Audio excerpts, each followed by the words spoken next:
Rosie is a cheerful and a helpful tank engine, where you can find her working at the shunting yards. She is a shunting engine and also a mixed traffic engine, which means sometimes she pulls cars and sometimes pulls coaches. But she's mostly a shunting engine, other than a goods engine, but she is always never afraid of doing hard work and likes to be a really useful engine. One day, Sir Topham Hatt came to see Rosie. Rosie, Percy is doing some mail run, and he can't do his passenger runs while he's doing the mail. Since you're not doing anything at the shunting yards, I would like you to collect Percy's passenger coaches and deliver some passengers around Sodor. Rosie was excited. She has pulled coaches before, but she normally don't pull passengers often. Yes, sir. I would be happy to do some passenger runs. So Rosie collected Percy's coaches and set off for her journey.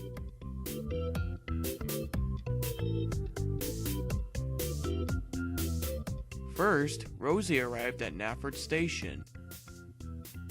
The station was busy and full of passengers. Rosie was very happy to doing Percy's passenger runs. Just then, James rode in. It's surprising that you're pulling passenger coaches, Rosie.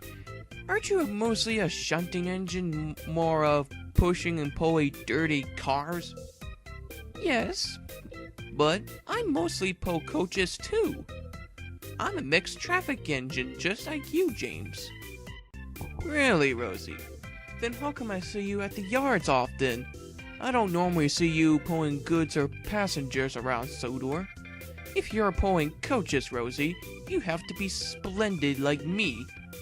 A red engine is always splendid pulling coaches. Rosie just rolled her eyes, and when a guard blew his whistle, Rosie set off.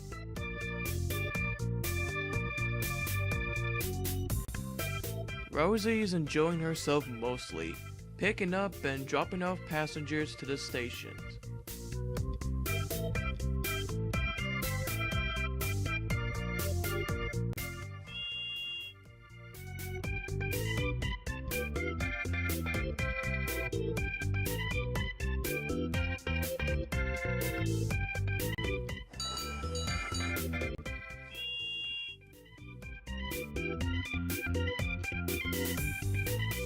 Edward, the blue engine, was in a hurry. He is taking some cars to Vickerstown. He has to cross the bridge to get there. But what he didn't know that the bridge had a big bump. Edward hit a big bump and it made his cars came off the tracks. Bust my buffers! Groaned Edward.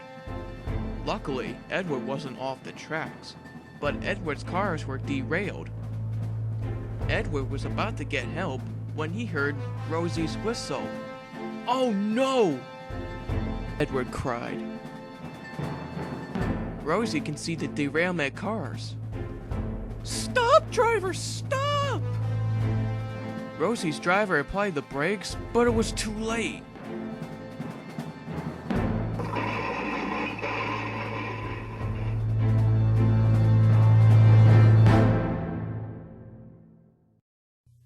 Luckily, the passengers weren't hurt, but Rosie crashed right into Edward's train, and Rosie's front was badly damaged.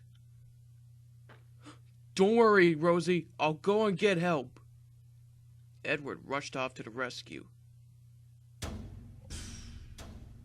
Edward soon arrived with Rocky, and Rocky set to work, and it took a long time to clean up the mess.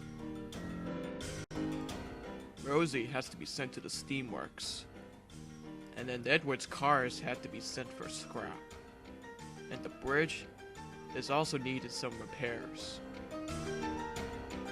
Henry took Edward's load, and then Charlie took Rosie's passengers.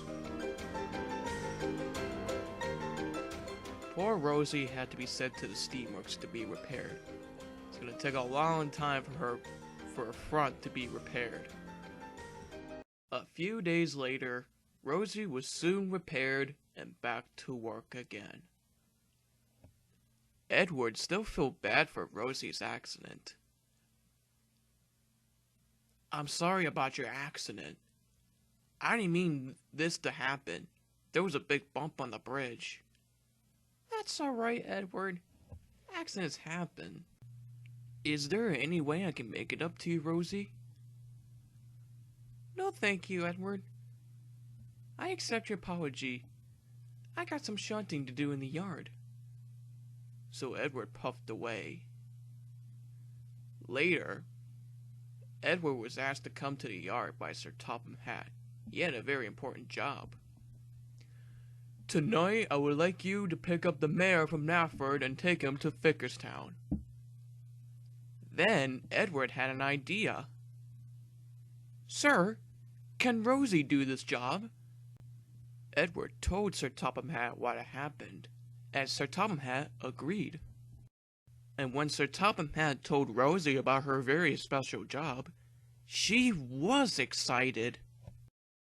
That night, Rosie collected the mayor and off to Fickerstown.